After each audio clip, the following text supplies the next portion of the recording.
This is the Moog Muse, and this is the Arturia Polybrute 12. Two incredible analog polyphonic synths recently released. In this video, I'll explore the features and sounds side by side. We'll compare the sound of the oscillators, filters, and all the special features that make them so unique. Which one is on your must-have list? A few things to cover right away. There is a difference in price. The Moog Muse is $3,499 and the Arturia Polybrute 12 is $3,999. And one of the main reasons for the difference in price is the number of voices. The Muse has 8 and the Polybrute 12 has 12. Now remember, Arturia also makes a 6-voice Polybrute. But I think once you get to the $3,500 price point, you're more likely to be deciding between the Polybrute 12 and the Muse. So, do the number of voices make a difference? Yes, especially if you're playing full chords with a sustain pedal. You'll hear the limitations eventually on either synth. But I do find myself hitting the limit with the Muse much more often. Now, if you've watched my individual reviews of both of these synths, you'll see some clips from those videos in this one. But I'll also be commenting on the differences and my takes on each. If you want a deeper dive into either synth, I'll link the solo reviews and some no-talking playthroughs below. Both synths have 61 velocity-sensitive keys. The Moog has regular aftertouch, but the Polybrute 12 has what they're calling full touch MPE. So what does full touch MPE mean?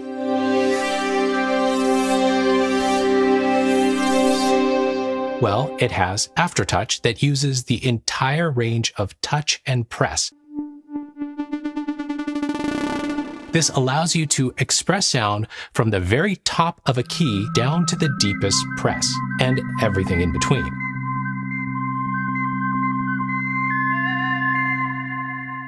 Now you can change the aftertouch mode to mono,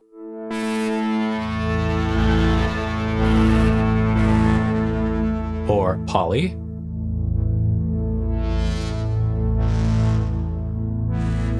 or the full aftertouch.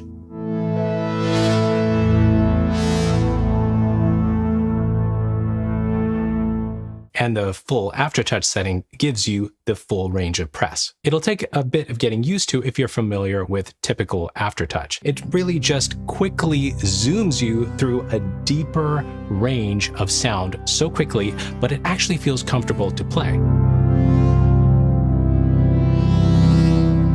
There's also a full touch envelope feature that adjusts the envelopes as you press.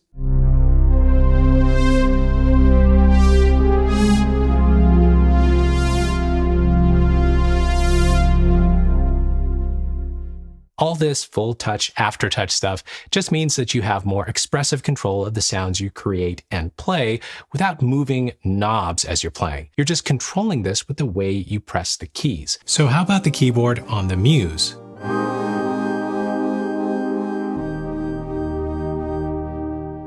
The keyboard has 61 keys with velocity sensitivity, of course, as well as aftertouch. Nothing extremely interesting about the aftertouch. This is not a poly aftertouch or MPE keybed.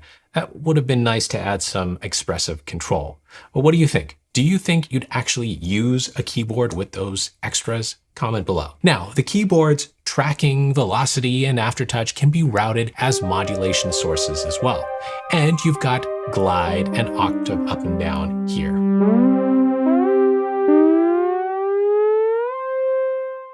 Now, on each of these synths, there are ways to create different timbres, modulate sounds, and even morph sounds. The Arturia gives you lots of ways to do so, including the full touch MPE keyboard, the morph knob, and the ribbon. So morphing on the Polybrute 12 controls the transition of sounds. It's super fun to morph on the synth, and you can do it with the Morph pad or this morph knob right here.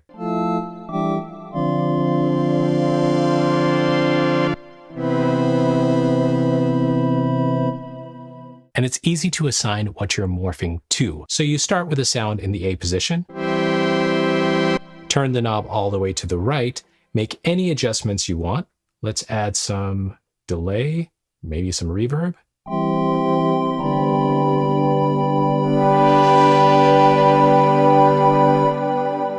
And now you have your beat position, and now the knob allows you to adjust between those two sounds. And you can use the pad to slide between the positions as well. Now the ribbon right here feels awesome, and some of you may not even realize it was there by just glancing at the Polybrute. The ribbon does different things for different presets. You can assign it to whatever you want in the mod matrix here.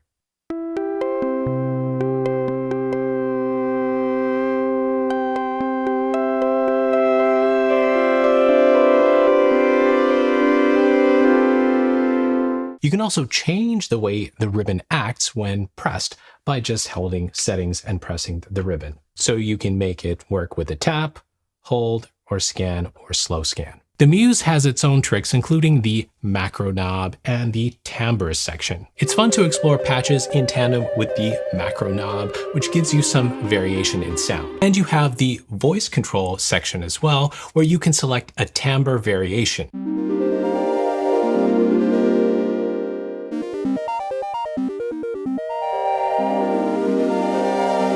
Or you can split or stack them.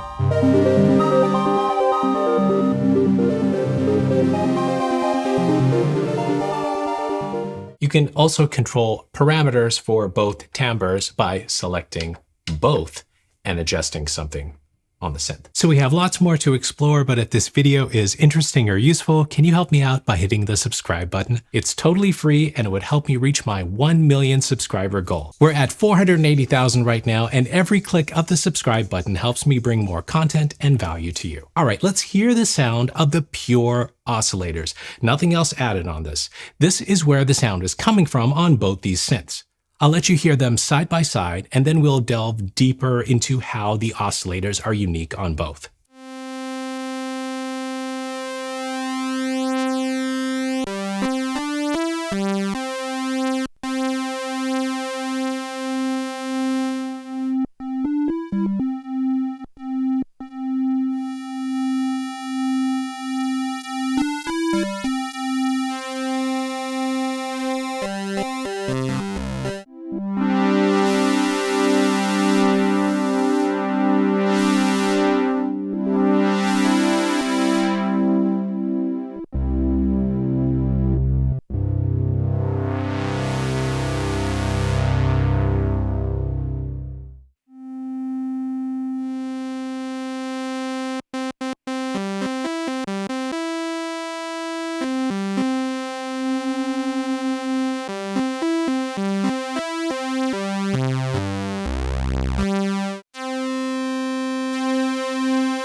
All right, here's more on the oscillators on the Polybrute 12. So you've got basic waveforms from two oscillators here. So you can go from sawtooth to triangle.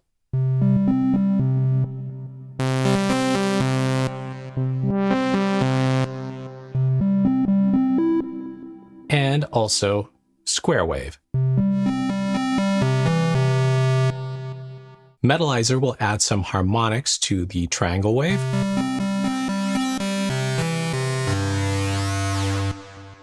And adjusting the pulse width will adjust the width of the square wave.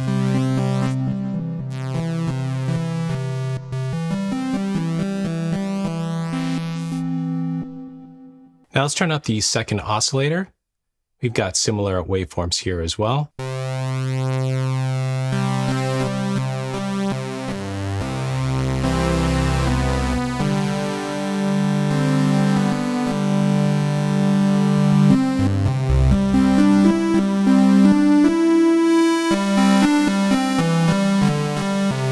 And now the mixer is blending the two oscillators together. Also on the second oscillator, you've got sub.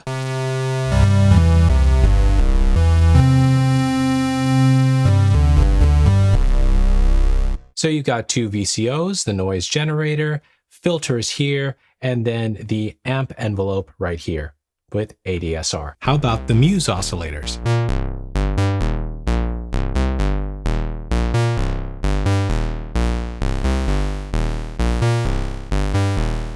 So yeah, this can sound like a classic Moog. So where does the sound come from?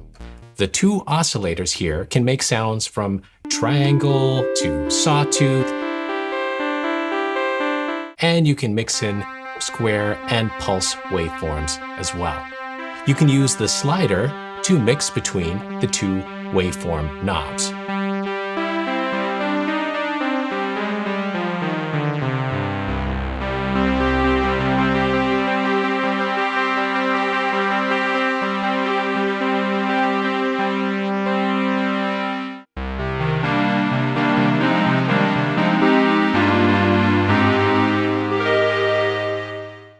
You can use the sliders here to mix in the two oscillators, and you can quickly adjust the octave of each oscillator as well.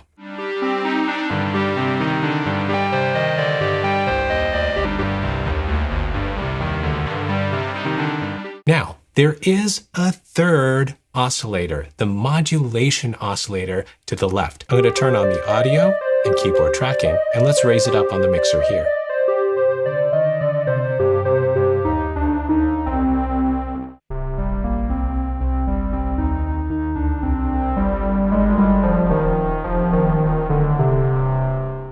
This oscillator can be used as a pure third oscillator, and you get some other waveforms including sine, ramp, and noise. And you can also use it as an LFO with per voice functionality. For example, you can have the modulation oscillator set to create a vibrato effect. Each note you play will have its own vibrato that can vary slightly from other notes. This creates a more complex and rich sound, as opposed to a single modulation source affecting all notes equally.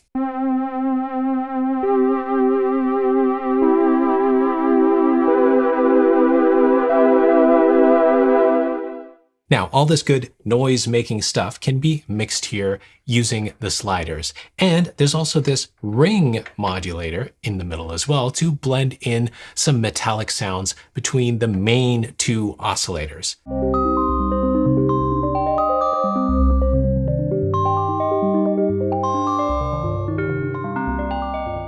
The filters are also quite unique on both these synths. Let's take a deeper look.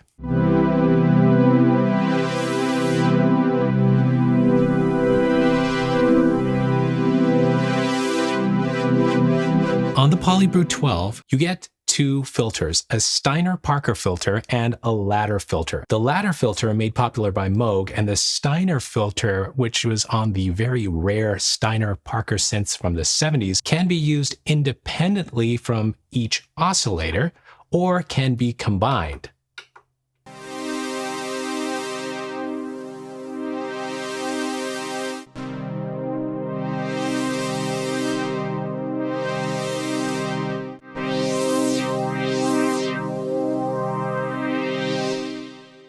The Steiner filter has that classic brute knob that Arturia synths are known for. It gives you that growl. There's no menu diving to get to this stuff. It's just here. And the master cutoff right here controls both. How about the filters on the Muse? Both of these are ladder filters based on the Moog 904A from the 1960s. It's the same as the Model D. You can switch the first filter from low pass to high pass.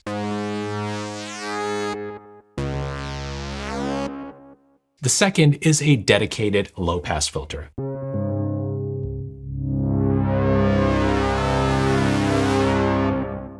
You can get the classic Moog sounds with this filter.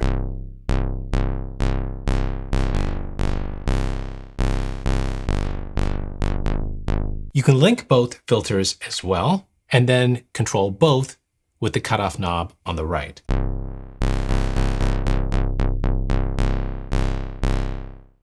You can also set how the audio passes through the filters. Serial to have the signal go through filter 1 and then 2, or stereo, where the left channel goes into the first filter and right goes into the second, or parallel, where the audio goes through both simultaneously. When you do this, the cutoff for the first filter acts as an offset between the two.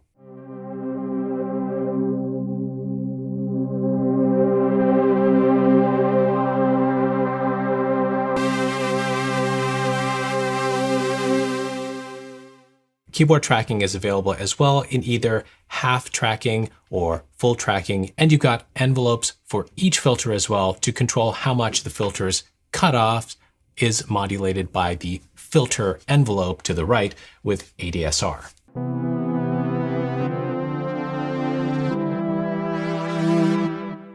So what do you think of the sound difference already? Do you have a favorite? Comment below. So the Polybrute 12 has 3 LFOs. The first two have multiple waveforms to choose from.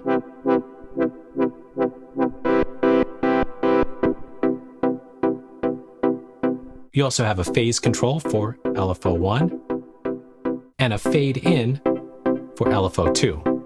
The sync buttons lock the tempo of the LFOs to the arpeggiator or sequencer.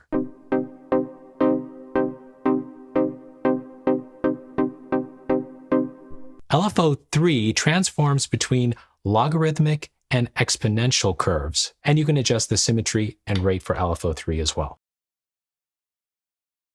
So adding an LFO that modulates the amp is easy. The matrix looks intimidating, but it's fairly simple. The large buttons on the left allow you to switch what the matrix is controlling. Press the mod button, and you can easily assign mods. You've got some basics already here, pitch, VCA, and voice pan, but you can add whatever you want. Press a number at the top and turn a knob, and now you can assign that to an LFO, for example, and adjust the amount, and voila.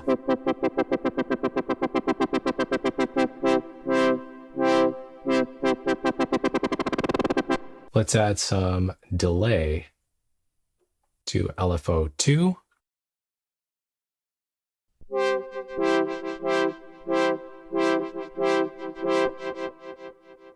You can assign virtually anything by selecting an empty slot and touching a control. The Muse has 2 LFOs right here that can be used to modulate a parameter to add some movement to your sounds. These LFOs can be assigned to control things like the pitch of an oscillator or the filter cutoff.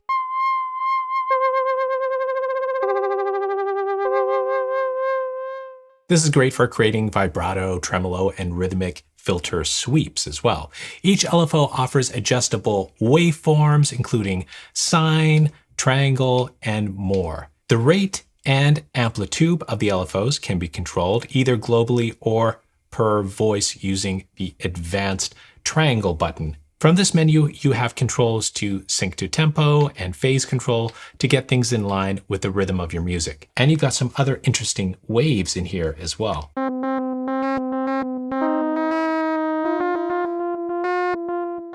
The pitch LFO on the Muse is a dedicated low-frequency oscillator specifically designed to modulate the pitch of the oscillators, adding vibrato effects to your sound.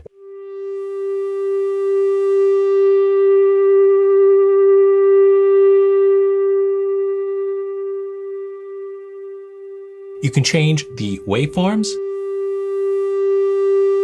and the rate, and this can be assigned to each oscillator individually or both together. The pitch LFO is useful for adding a subtle or pronounced vibrato to lead and solo sounds.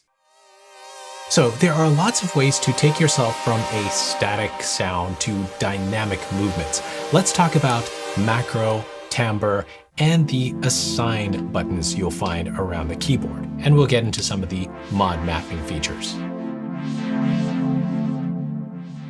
All right, the macro knob gives you a nice way to dynamically modify sounds while performing. So the macro knob is a programmable control that doesn't have a default function. Instead, you can assign it to control one or more parameters with the synth. You can assign multiple parameters to the macro knob. For example, you might want the macro knob to simultaneously increase the filter cutoff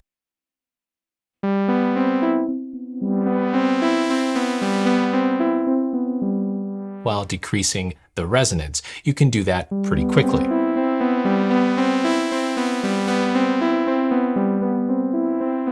You can control this through the Assignable Controller section or the Modulation map, where you specify which parameters the macro knob will affect and by how much. You can set the modulation depth for each parameter, meaning you can control how much each parameter changes when you turn the macro knob. Once you've assigned the parameters, you can use the macro knob to create complex sound modulations easily. Turning the knob will adjust the assigned parameters simultaneously, allowing you to morph your sound in interesting and creative ways. And adjusting a bunch of parameters can get you some interesting morphs.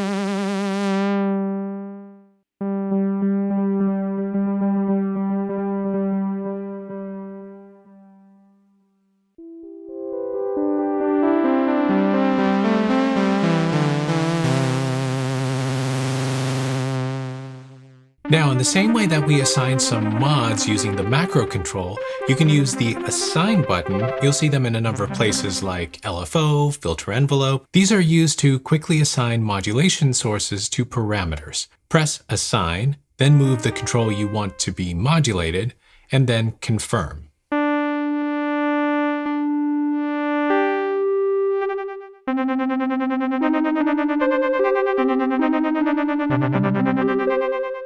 Now, I've shown you several ways to create mods with the macro knob from the Assign button. And of course, you can also create them straight in the mod map using the buttons here. Let's create another modulation using the mod map itself.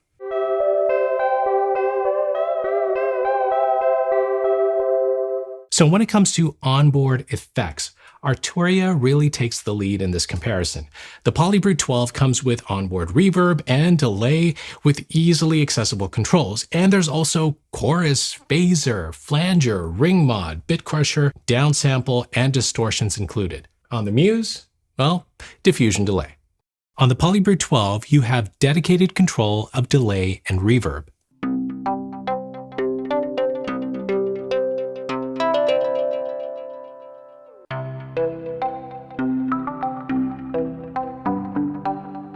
That's Hall. Let's try plate.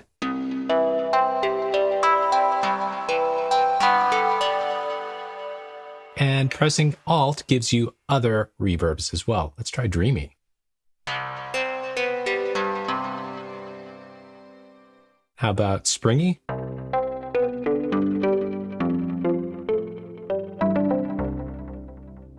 Same thing with delay. You can have a ping pong.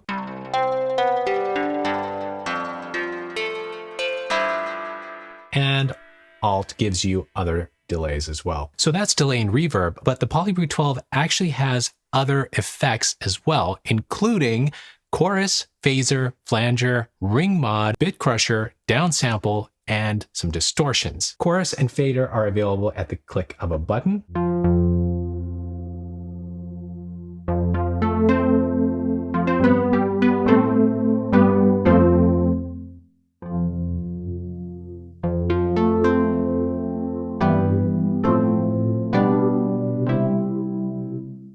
Alt will let you see the other effects, even ensemble.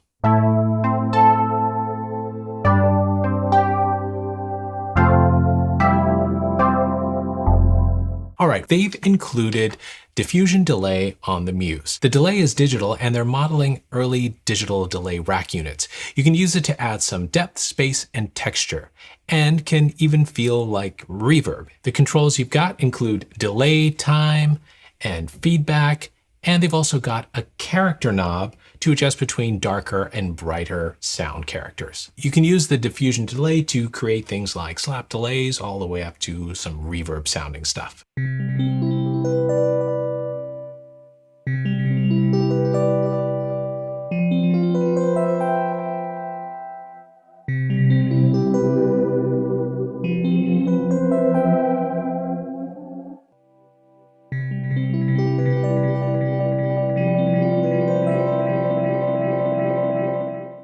Now, when it comes to the sequencer, Moog does offer some generative probability features, but the Polybrute 12 has a random feature that makes things interesting as well, and it has its own walk feature, which applies some probability as well. Both synths have very capable arpeggiators. Let's take a look at the ARP and sequencers next. You've got a built-in arpeggiator and sequencer here, and they add some interesting rhythm and movement. You've got some familiar controls such as the hold button, a rate knob, a button to control time division, and even swing.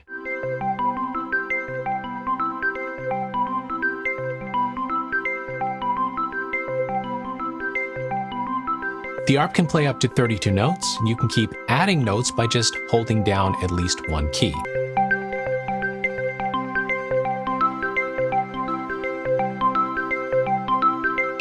You can press the play mode to change up the way it plays.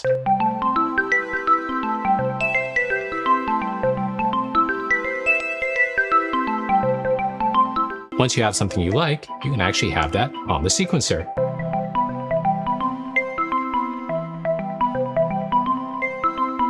Arturia always gives us some nice sequencer features, and the one on the Polybrute 12 is no different. You can create polyphonic sequences up to 64 steps, and you can play or add accents and slides and up to 3 modulation tracks.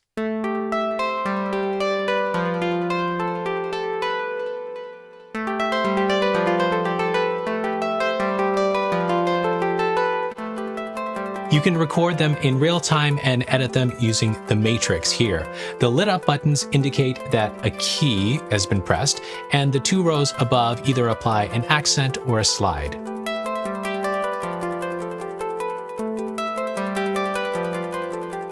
You can also use the matrix to step record or overdub. On the Muse, they've included a lot of options on the arpeggiator here. Right away, you've got a division knob, and direction. And you have the advanced button that will let you get to swing and a lot of other patterns, as well as syncopated rhythms.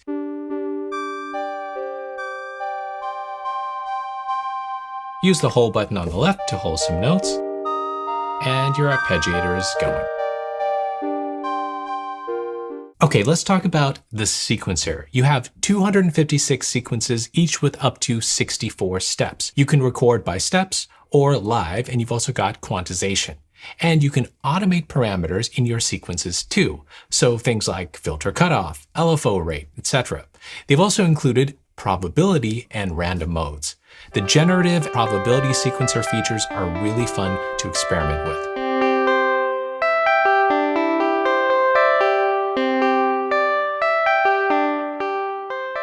To create a sequence, select a sequence bank. 15 and 16 are user assignable. Then press the record button, and each note or chord you press will be recorded in.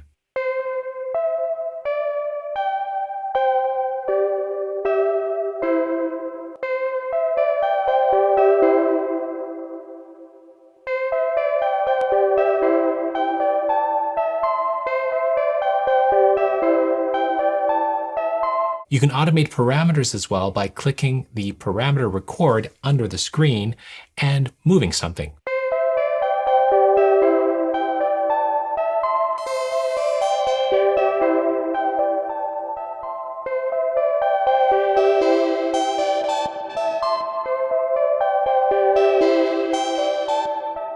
All right, I need to discuss the connectivity and build quality, but for now, if you're writing songs and producing music at home, you should share them with the world. It's super easy to get your music out there using DistroKid, the sponsor of today's video. DistroKid lets you upload your music to Spotify, Apple Music, YouTube Music, Pandora, Amazon, pretty much everywhere. Best of all, they make it really easy. Just upload your track, add some artwork, and they do the rest. DistroKid also collects earnings for you when your listeners play or purchase your music, and they help you market your music with tools built right in. A hyperfollow page lets you share your latest music with your friends on Facebook or anywhere you can share a link, and they can easily follow you to get notified of your upcoming releases. I've actually created 2 dedicated videos on DistroKid to give you all the details about how it works, how you upload, and how you get paid. You can watch those videos right here. And if you're ready to sign up, I'll include a link in the video description that'll give you 7% off your first year of membership. When it comes to software integration, Arturia has the upper hand, as you'll see in a second. Moog doesn't really have any software integration. But how important is that to you? Comment below. So, if you're like me, the Polybrute Connect software is going to be so valuable for several reasons. First, I'm in the studio more time than on stage, recording on my computer, so having a VST plugin connection to the Polybrute 12 is incredible. The software mirrors exactly what the hardware synth is doing: settings, knobs, sliders, and even movement.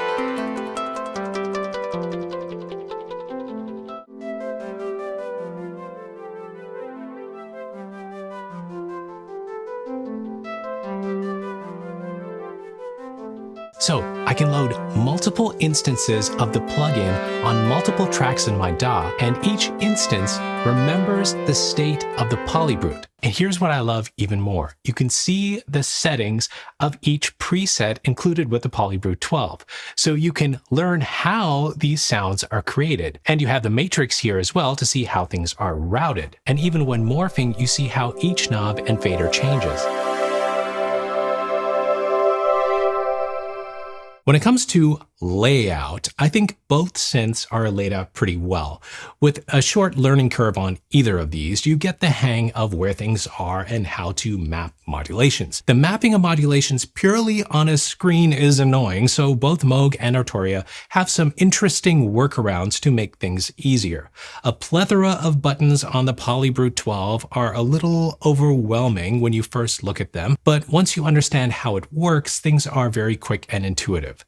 The Muse's workflow is slightly more screen intensive, but there are shortcuts and lots of ways to assign mods through the assign button, the macro knob. I do think the Muse is more approachable at first glance, a little less intimidating. But hey, I'm no synth expert, and I was making cool sounds with both of these synths very quickly. So what about connectivity on these synths? And I'll cover the build quality as well. On the back, you've got a power button, that USB port, MIDI in, out, and through, a memory protection toggle, which when on protects the presets from being overwritten, 3 pedal ports for sustain and 2 expression pedals, a sync in and sync out port for syncing with non-MIDI devices, and your master audio outs. There's also a headphone port in the front of the synth. A note about build quality. The build quality of this synth is like nothing I have in my collection. It's a beast of a synth. Large, heavy. It's like they took the original and added this huge section here, making it a lot deeper. The body is metal and wood. I love the wood accents. It gives it a premium, classy look. The buttons, knobs, and faders all feel high quality without being tight or heavy. These are not Moog knobs, but they're appropriate for this keyboard, I think. They chose an interesting color for the Polybrute 12. It's not white, not cream, sort of pinkish reddish cream. It's a bit unexpected from Arturia given their affinity for solid white. So the build of the Muse is Moog through and through. And by that, I mean it feels premium. The buttons and the knobs have a premium classic Moog look and feel. The body is metal, and on the side you've got some nice wood.